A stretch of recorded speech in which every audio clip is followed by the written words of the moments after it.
Hi guys, thanks for joining me today. Have you ever heard the saying, hurt people hurt people? The biggest factor that allowed me to finally feel free with inside of me, flipping the quality of my day-to-day life from walking on eggshells and not having a voice and living unseen, to now living this incredible, phenomenal and fulfilling life, came from the awareness of what I'm about to share with you today. Hurt people hurt people. Now, it may not be others that you're hurting, but hurt people can hurt people. Let me explain. It's all centered about the topic of repairing the nervous system and just firstly recognizing and then healing from our childhood trauma. Repairing your nervous system sounds like an absolutely mammoth task, doesn't it? I totally agree with you, but strap yourself in, ladies and gentlemen and boys and girls. We're going to take it down. We're just going to take a step back and break it right down, just down into chunk-sized pieces, so that you can better understand it too. It's taken me a while, and I'm just so honoured to be able to share my information with you today. So there will be 2 chapters which will help you break down the learnings today. The first chapter, you and I will come to know how we all store our trauma. We all wear it and wear the scars of it. And without understanding what trauma is, and how we all have trauma from our past, and how that trauma actually impacts the nervous system, you can't actually begin to acknowledge the reality of what's actually been going on in your body, how your body's been failing you, and why we must begin to repair that. And chapter 2 is actually a sealed section. However, at the end of chapter 2, you will have a very, very clear idea of what it is and what to do, how you can apply some of the simple tools and resources into your own healing of it, and the benefits by thinking differently. Your capacity to feel more joy, more happiness, more gratitude, everywhere you look, it'll expand. You'll open the doors for so much more love into your life. And it's a beautiful thing, trust me. The patterns of trauma sneak in all of our lives. It's exactly what happened to me. It's exactly what happened to my partner, Matt, and clients all around the world. So I actually invite you to do the same and create that awareness. Really consider applying the same simple knowledge and tools that I'm about to teach you today, okay? Because what I'm about to share with you is what I actually did, applying this information into my life. Now, I got the information, but then I had to apply it, okay? This is the secret part. You have to do it. And I'm so happy to revisit all this data with you, because you never really want to not keep applying this information into your life. You never know when more stuff comes in that triggers more of you. So it's just an ongoing process. Trust me. You'll become aware of the level of success that I've achieved. My ability to actually enjoy my life so much, my intimate relationship with my beautiful partner, because it all started with awareness. And now I am living a completely different life as my nervous system continues to repair. Now, on the other side, please feel free to forward this link to anyone who you think may be dealing with their own issues derived from trauma. It might be the greatest gift they get this month or this year. Most importantly, before we begin, I want to remind you, especially if you're brand new to intentional thinking, welcome, welcome. I am not a doctor. I am not a psychologist or a trained certified trauma specialist. However, I am a master neurolinguistic practitioner, which is basically the study of human behaviour and excellence in a nutshell. And I'm also a clinical hypnotherapist. So keep in mind, this is all relatively new to me. I mean, I didn't know how to heal myself to begin with, but by retracing my steps and reading more and more on the topic, I was doing it without actually knowing I was doing it. So let's start with the obvious. How do you know where to start when you're trying to deal with trauma and rid yourself and heal your nervous system? How can you begin to acknowledge something that needs to be healed inside? Let's start in the very core of the nervous system. Your nervous system comes in two parts. The parasympathetic system, which is where everything in your body is running nicely and smoothly, and your sympathetic system, which is your primal fight or flight center. And it kicks in when the alarm bells are running, okay? So when we're in our sympathetic system, we sit in our trauma response. And sitting in this nervous system over time can actually be detrimental to our bodies, okay? So this is the part that we're going to be talking about. So there is not a single human being on this planet that reaches a milestone of 30 years of age, 40 years of age, 50 years of age, 60 years of age. You get my drift, right? Who hasn't experienced some form of trauma. Every single human being, including you, has experienced a traumatic situation or a situation in the past, in your past experiences, where it's still recorded in your nervous system today.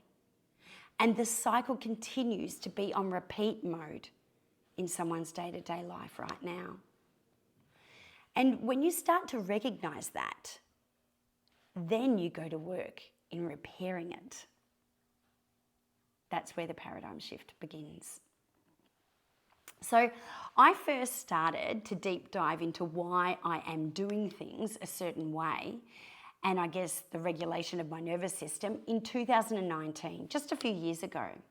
I was actually soul searching who the heck I was and I guess the meaning of my life.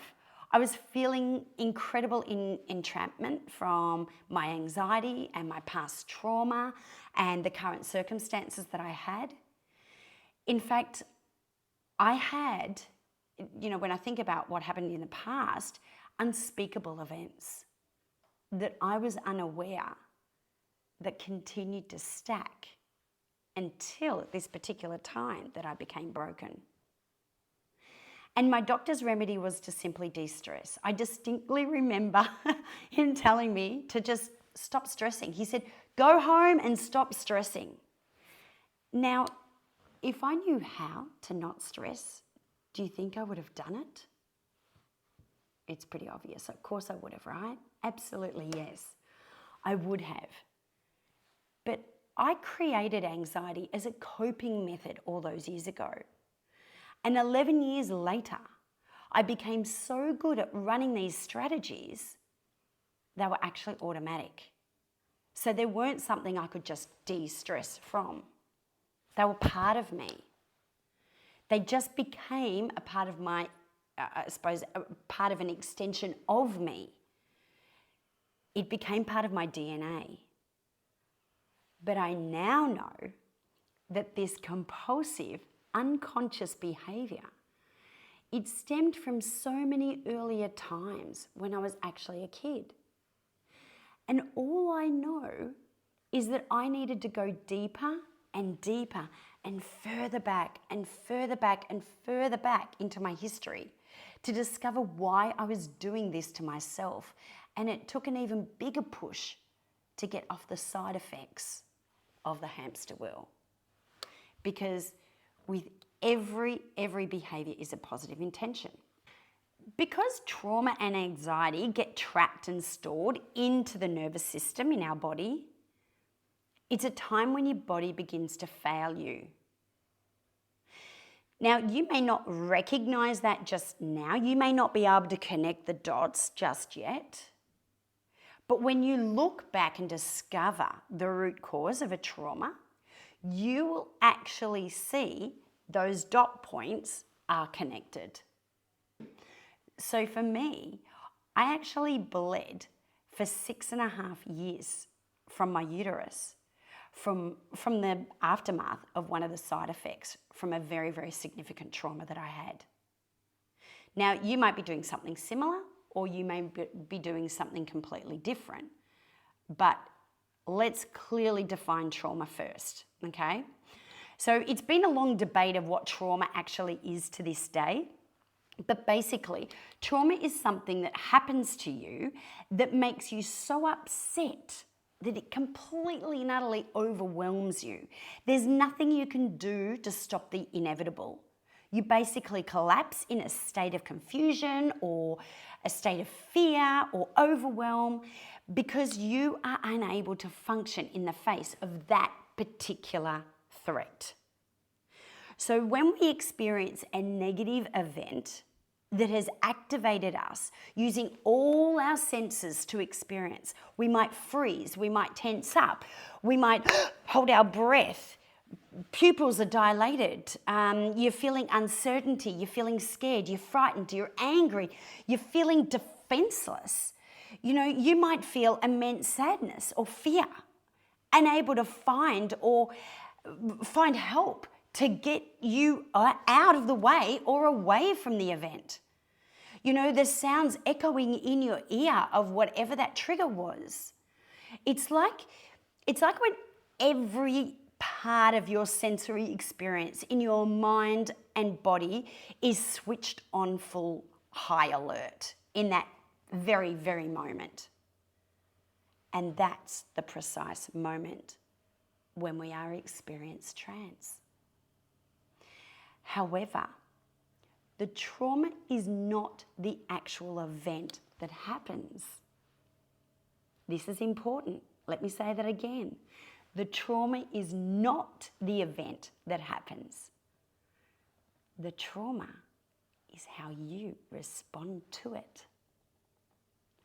So trauma actually comes from the lasting emotional response of trance. And that came from living through or experiencing that very, very stressful, distressing, scary and life-threatening event, right? So there's no universal scale that says what appears to be very, very stressful and threatening for one is the same for another, because it's simply not. If the foundation of your safety has not been compromised or destroyed, we are profoundly independent people. And as long as there are relationships intact biologically, we're actually pretty good people. We're pretty good human beings. We can cope with a lot. So trauma is subjective to each of our experiences. Something that's maybe traumatic for you may not be traumatic for me, depending on our personality or our prior experiences, just around that actual problem. The imprint of trauma comes from a very, very primitive survival partial brain that wakes up your monkey brain. Now, I could fear spiders and you could fear sharks. Two children could even experience the very, very same family breakup very, very differently. In fact, I know a pair of twins that when their parents split, one twin chose to live with their mum. And because there would be one parent that was lonely now, the other twin decided to live with the dad out of obligation rather than choice. So each of the brothers, although they're experiencing the same breakup, they have very, very different experiences, how they responded to the trauma from the family split. It's very, very different. Can you see that? Yeah, good. So trauma can present itself differently to each of us. You could have experienced bullying as a kid. You could have simply fallen off, I don't know, a slide or a bunk bed. Had it been an experience with someone in an authority that made you feel bad? You could have been in an accident, sexual assault, physical assault. You could have experienced poverty. Perhaps you've experienced living with a lack of something, a lack of your parents' time.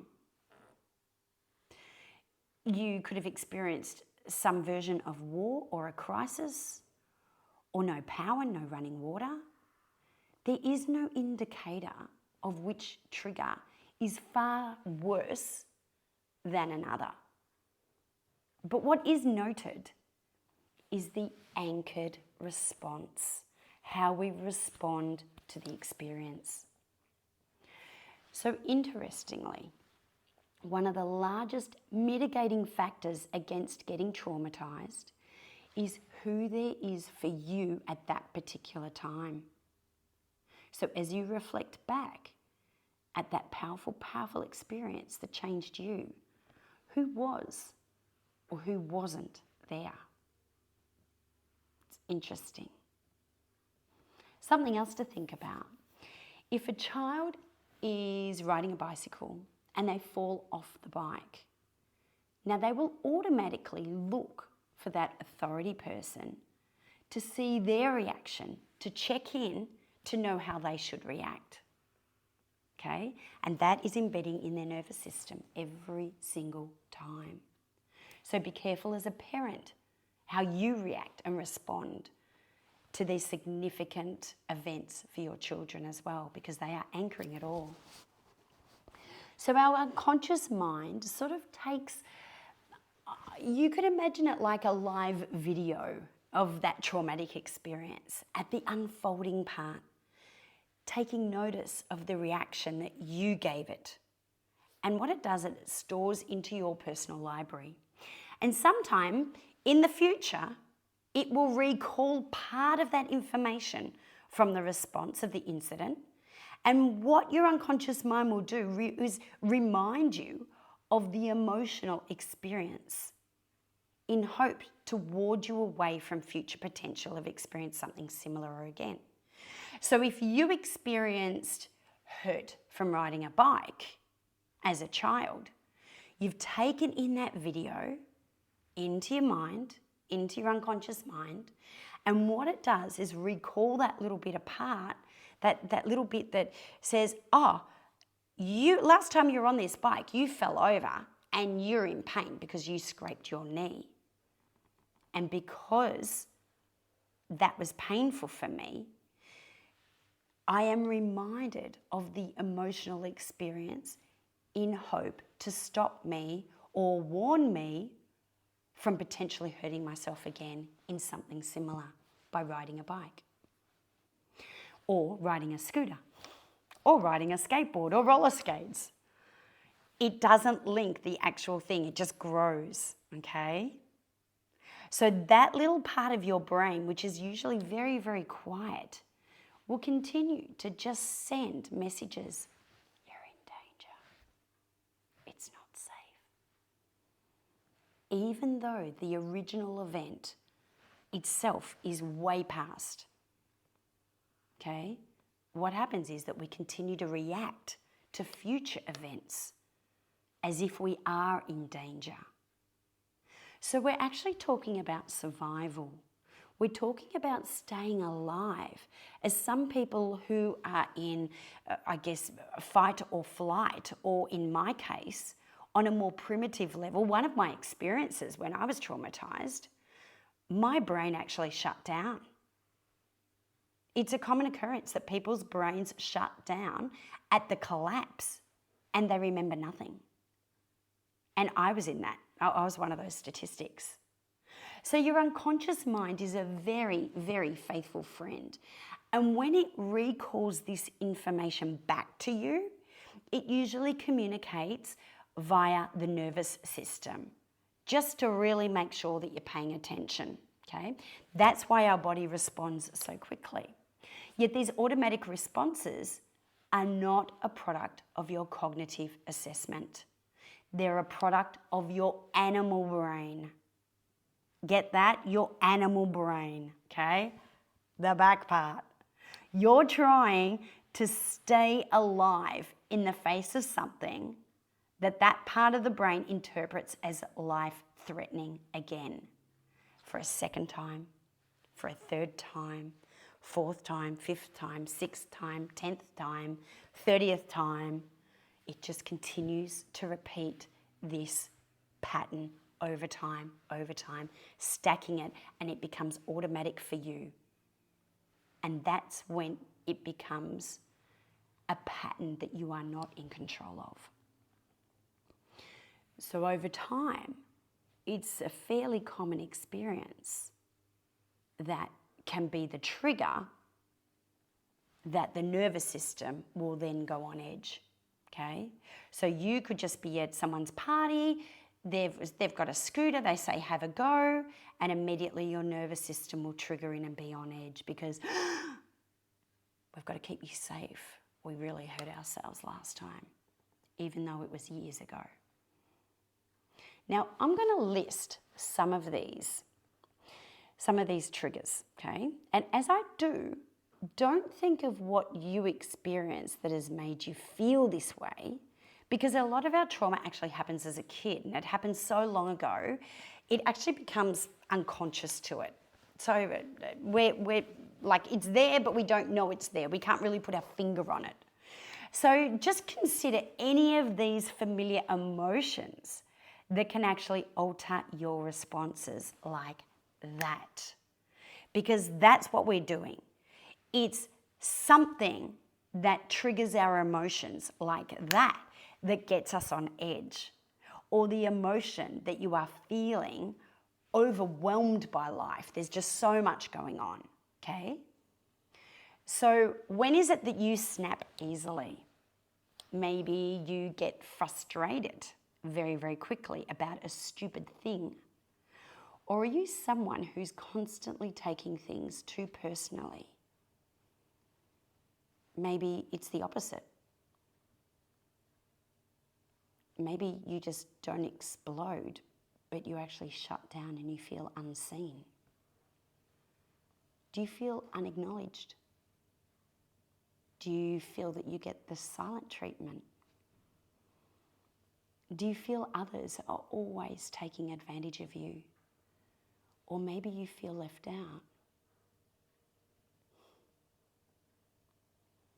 Maybe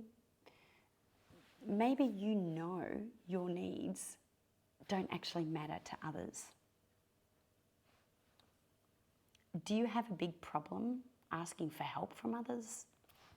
This was certainly one of my big life-changing things that I've learnt to change. It was a pretty bad trigger.